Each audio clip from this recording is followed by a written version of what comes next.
আমি এসেছি ময়মনসিংহ থেকে। এখানে কেন এসেছেন?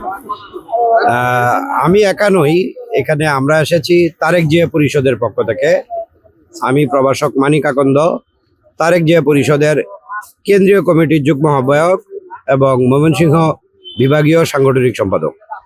আমরা আজকে বাংলাদেশের 39টি জেলায় আমাদের তারেক জিয়া পরিষদের জেলা কমিটি এবং জেলার অধীনস্থ প্রত্যেকটি উপজেলায় কমিটি দেওয়া হয়েছে।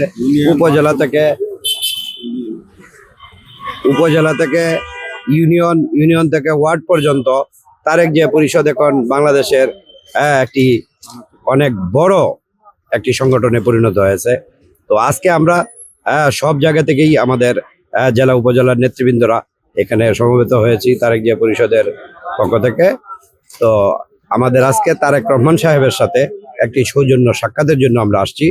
আগামী ত্রয়োদশ নির্বাচনী কার্যক্রমে তারেক জিয়া পরিষদের পক্ষ থেকে প্রত্যেক আসনে যে যেখানে আছে প্রত্যেকটি উপজেলায় প্রত্যেকটি জেলায় আমাদের কার্যক্রম কি ধরনের হতে পারে এই ধরনের দিক নির্দেশনামূলক একটা মত বিনিময় সভার উদ্দেশ্যেই আমাদের এখানে আসা। তো অলরেডি আমাদের তারেক জিয়া পরিষদের যে কেন্দ্রীয় কমিটির আহ্বায়ক, সম্মানিত আহ্বায়ক আমির ইসলাম সোহাগ ভাই এবং যুগ্ম আহ্বায়ক বৃষ্টি চৌধুরী আপু, আমাদের পক্ষ থেকে 2 জন প্রতিনিধি অলরেডি তারেক রহমান সাহেবের অফিসে সাক্ষাৎকারের জন্য প্রবেশ করেছেন। 2 জন প্রতিনিধি গিয়েছেন এবং তারা ওইখানে আলোচনার ভিত্তিতে আমাদের একটি টিম 10-12 সদস্য বিশিষ্ট একটি টিম আজকে তারেক রহমান সাহেবের সাথে সৌজন্য সাক্ষাৎ এবং দিক নির্দেশনামূলক মত বিনিময় সভার কথা রয়েছে, প্রস্তাব চলমান। এই উদ্দেশ্যেই আমাদের, আপনি হয়তোবা দেখতেছেন এখানে শত শত নেতাকর্মী আছে। আজকে এখানে যারা দেখতেছেন শত শত নেতাকর্মী সবই তারেক জিয়া পরিষদের নেতাকর্মী। আজকে এই উদ্দেশ্যেই আমাদের এখানে আগমন, যে আমাদের প্রাণের নেতা তারেক রহমান সাহেবের সাথে এই তারেক জিয়া পরিষদ গঠনের, এই তারেক জিয়া পরিষদ গঠিত হয়েছে 2008 সালে। তখন থেকে তারেক জিয়া পরিষদের কার্যক্রম এখন পর্যন্ত চলমান।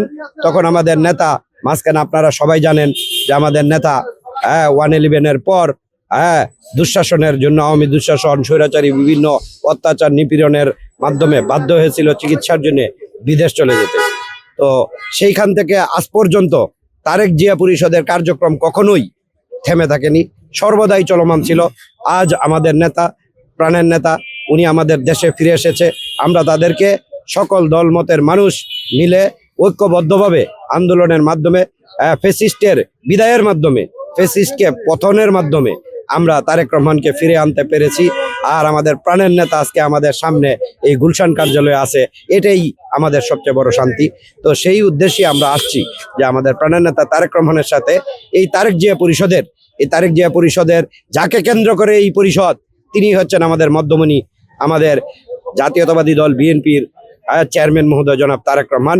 উনার কাছ থেকে আমরা দিক নির্দেশনামূলক কিছু সাজেশনস নিতেই আমরা এসেছি, যে আসন্ন ত্রয়োদশ জাতীয় সংসদ নির্বাচনে তারেক জিয়া পরিষদ কিভাবে সর্বস্তরে, সর্ব জায়গায়, সারা দেশে কার্যক্রমে অংশগ্রহণ করতে পারে, সে সাজেশন এবং দিক নির্দেশনা নেওয়ার উদ্দেশ্যে আমাদের আজকে এখানে আগমন।